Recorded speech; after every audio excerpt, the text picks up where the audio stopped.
نماز جنازہ کے لیے کچھ لوگ چپل اتار لیتے ہیں اور کچھ لوگ پہن کر پڑھتے ہیں، اس میں شرعی طریقہ کیا ہے؟ دیکھیں اصولی بات تو یہ کہ اگر آپ کے چپل پاک ہیں تو چپل پہن کے آپ نماز پڑھ سکتے ہیں، لیکن عموماً چپل یا جوتے جو پہنے ہوتے ہیں وہ پاک اس لیے نہیں ہوتے کہ ظاہر ہے وہ آدمی سڑک پہ چل رہا ہے، کہیں گلی میں جا رہا ہے تو اس پہ گٹر کا پانی بھی لگ رہا ہے، گندگی بھی لگ رہی ہے، بعض اوقات چپل کے نیچے وہ گندگی لگی رہتی ہے، تو اس لیے اس میں ایک شک رہتا ہے آدمی کو، تو بہتر طریقہ یہ ہے کہ جوتے اتاریں اور جوتے اتار کر نماز پڑھیں۔ مفتی صاحب کیا حال ہے؟ میں سید شبیر شاہ، میرا سوال یہ ہے کہ مغرب کی 3 رکعت فرض ہیں، میں جب نماز میں شریک ہوا تو امام تیسری رکعت میں تھا، مجھ سے 2 رکعت گئی، اب یہ 2 رکعت میں کیسے ادا کروں؟ 1 رکعت پڑھ کے قاعدے میں بیٹھوں یا 2 رکعت پڑھ کے قاعدے میں بیٹھوں؟ رہنمائی فرمائیں۔ جب 1 رکعت آپ کو مل گئی، دوسری رکعت آپ جب پڑھیں گے تو پھر قاعدے میں بیٹھیں گے، پھر تیسری کے لیے اٹھیں گے، پھر قاعدے میں بیٹھیں گے۔ ایک صاحب نے سوال کیا پاکستان میں کون سا بینک غیر سودی ہے؟ پاکستان کے اندر میزان بینک ہے، بینک اسلامی ہے، دبئی بینک ہے، ابھی فیصل بینک بھی کنورٹ ہو گیا، اور البرکہ ہے، یہ 5 بینک ہیں جو فل فلیج اسلامک بینک ہیں۔ اس کے علاوہ جتنے بھی کنونشنل بینک ہیں ان کی بھی اسلامک ونڈو برانچز ہیں، لیکن فل فلیج جو اسلامک بینک ہیں وہ یہ 5 ہے پاکستان میں۔ میں پہلے لوگوں کو کم تول کر دیتا تھا لیکن اب میں نے توبہ کر لی ہے، کیا جو میں نے لوگوں کو کم تول کر دیا ہے اس کی میں توبہ کر لوں گا تو معافی مل جائے گی، یا ان لوگوں کے نام جن کو کم تول کر دیا ہے صدقہ کروں؟ دیکھیں اگر آپ کو پتہ ہے کہ کم تول کر کس کو دیا ہے، اس کو آپ جانتے ہیں، تو اس کو اس کے پیسے واپس کر دیں، یا وہ چیز اس کو جو کم تھی وہ اضافی دے دیں، اور کسی بھی طرح اس کی ملکیت میں وہ چیز آ جائے۔ اگر آپ کو یہ لگتا ہے کہ میں بتا کر دوں گا کہ یار میں نے کم تولا تھا تو کوئی بری بات ہے یا میرا امیج خراب ہوگا،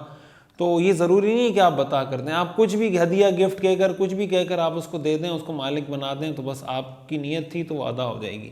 لیکن اگر آپ نہیں جانتے تو پھر جو آپ نے ناپ تول میں کمی کی ایک اندازے کے مطابق وہ مال صدقہ کر دیں۔ مفتی صاحب نبی کریم صلی اللہ علیہ وسلم کو 5 نمازوں میں پہلی نماز پڑھی، وہ کون سی نماز تھی؟ بظاہر تو فجر ہی کی نماز تھی، اس لیے کہ حضرت جبریل علیہ السلام جب تشریف لائے تھے 2 مرتبہ تو انہوں نے 5 نمازیں آپ کو پہلے اول وقت میں پڑھائیں جب نماز کا وقت شروع ہو رہا تھا 5 نمازوں کا، اور دوسرے دن آ کر جب ہر نماز کا وقت ختم ہو رہا تھا اس وقت پڑھائی، اور فرمایا کہ یہ ان دونوں کے درمیان وقت ہے۔ واللہ اعلم مزید کوئی اور نماز آپ نے پہلے پڑھی ہو، لیکن حدیث میں جو صحیح حدیث میں آتا ہے وہ یہی آتا ہے کہ حضرت جبریل نے آپ کو 2 دن نماز پڑھائی، پہلے دن اول وقت میں، دوسرے دن آخر وقت میں، تو فجر کی نماز ہی ہوگی یقیناً۔ مفتی صاحب نماز فجر کے دوران جب جماعت ادا کی جاتی ہے اور کسی نے سنت نہیں پڑھی ہو تو اس کے بارے میں کیا حکم ہے؟ تفصیل سے مسئلے کی وضاحت بتائیں، شکریہ۔ عبدالعزیز خان ثوابی۔ اس پہ میں پہلے کئی دفعہ کلپ ریکارڈ کروا چکا ہوں، بہت تفصیل سے میں اس پہ بات کر چکا ہوں، اور دلائل بھی میں نے اس میں دے دیے تھے کہ ایسی صورت میں بہتر تو یہی ہے کہ سنت آپ گھر میں پڑھ کے آئیں، اور اگر مسجد پہنچ گئے اور آپ کو یقین ہے کہ کہیں مجھے نماز مل جائے گی، جماعت میں شامل ہو جاؤں گا، تو کسی ستون کے پیچھے کھڑے ہو کر، اور کوشش کریں جہاں جماعت ہو رہی ہے وہاں سنتیں نہ پڑھیں، یعنی مسجد کا اگر حال ہے اور صحن میں ہے تو آپ صحن میں سنتیں پڑھیں، مسجد کے حال میں نہ پڑھیں۔ جتنا آپ جماعت سے دور رہ کر اپنی سنتیں پڑھ سکتے ہیں پڑھیں، وہاں نہ پڑھیں۔ لیکن اگر آپ کو امکان ہے کہ مل جائے گی لیکن آپ کو لگتا ہے کہ جماعت میری چھوٹ جائے گی، تو ایسی صورت میں آپ سنت چھوڑ کے پھر اس میں شامل ہو جائیں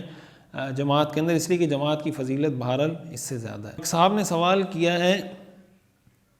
مفتی صاحب نیشنل بینک میں سیونگ اکاؤنٹ جائز ہے یا جائز نہیں ہے؟ اس کا جو کنونشنل اس کی برانچ ہے اس میں تو جائز نہیں ہے، جو اس کی اسلامک ونڈو برانچز ہیں اس کے اندر جائز ہے۔ حاجی اشفاق کلور صاحب نے پوچھا ہے مفتی صاحب کیا غسل سے وضو ہو جاتا ہے؟ جی بالکل ہو جاتا ہے، لیکن غسل کا سنت طریقہ یہ کہ غسل سے پہلے وضو کریں پھر غسل کریں، لیکن کسی نے نہیں کیا تو بہرحال وضو اس کا ہو جائے گا۔ ایوب عزیز وانی، لے پالک لڑکی کو گھر میں پالا لیکن دودھ نہیں دیا تو بالغ ہونے کے بعد اس کو گھر کے مردوں سے پردہ کرنا ضروری ہے؟ جی بالکل، گھر کے مردوں سے وہ پردہ کرے گی، اور جو اس کا والد ہے منہ بولا والد وہ بھی اس کے لیے نامحرم ہی ہے۔ اس کا حل یہی ہے کہ بچپن میں اس کو 2-2.5 سال کی عمر سے پہلے اس کو دودھ پلا دے وہ عورت، تو پھر ایسی صورت میں وہ اس والد حقیقی والد بن جائے گا، لہٰذا پردہ بھی اس کو نہیں کرنا پڑے گا۔ السلام علیکم مفتی صاحب، میں مقبوضہ کشمیر سے ہوں، آپ کے پاس بہت ہی ضروری بات بولنی ہے جو آپ حضرات لوگوں تک پہنچائیں۔ میں عمرہ کر کے آیا ہوں، کچھ دن ہوئے ہیں، آپ کو اللہ کا واسطہ مجھ بولو میں کیسے آپ کو میسج کروں؟ اچھا میں سمجھا کوئی سوال لکھا ہے، بھائی آپ کمنٹ میں اپنا سوال لکھ دیتے، آپ کو ہم جواب دے دیتے انشاءاللہ۔ یہ کمنٹ میں فیس بک پیج سے وہ جو سوالات مجھے بھیجے تھے وہ ختم ہو گئے، تو میں نے کہا فیس بک پیج سے میں مزید کچھ سوالات، یوٹیوب پہ جو سوال اب تک آئے ہوئے ریکارڈنگ کرواتے وقت وہ میں نے تقریباً سارے دے دیے.